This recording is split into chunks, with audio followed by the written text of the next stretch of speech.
朋友们，下午好！就晚上我们要家族聚餐，所以吃饭可能会比较晚，打算做一个下午糕点，然后垫垫肚子，超级快手。首先准备100克红枣，用剪刀给它剪成小条去核，太香了，就那种甜甜蜜蜜的。然后放入蒸锅里面蒸15分钟。忘记买个手套了，感觉这个太小了。蒸熟的红枣我们加入到料理机里面，然后加入50克的纯牛奶，给它打碎。就家用的料理机就只能打成这样也没关系哈，保留一点颗粒感。接着打入2个鸡蛋，然后50克的白糖，2克食盐，我们先给它充分搅匀。打成这种表面有细孔过后，我们接着过筛90克的面粉，我用的是中筋面粉，然后再过筛2克的泡打粉，然后再给它充分搅匀。最后我们加入40克的葡萄干，还有60克的玉米油，然后再次搅匀就可以了。最后的状态是这种稠稠的酸奶状就可以了。准备一个吐司盒，然后放入硅油纸，我们把这一个枣泥给它倒下去。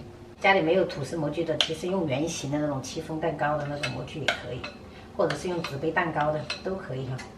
轻轻的震2下就可以烤了。烤箱提前热好，上下管160度，给它烘烤50分钟。烤以后我们给它拿出来稍微放凉。不烫熟过后，我们就给它切块，真的是满屋的枣香味，真的朋友们可以试做一下。今天4度好像。哦，好冷啊！你去那很冷啊？真好久没感受这种这么冻了。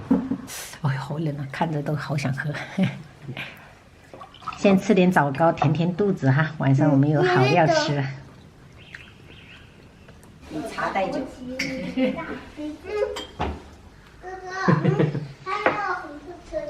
在哪里？不知道哎。沙枣糕。嗨。嗨，爱婆。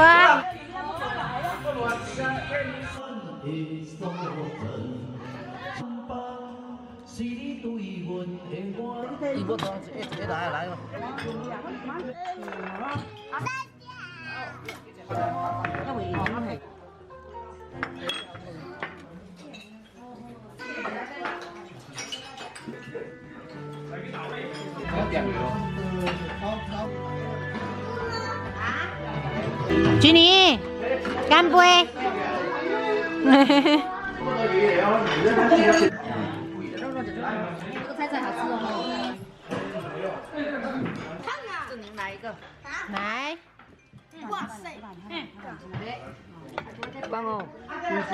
鹿茸菇龙骨汤，张爆猪鸡啊！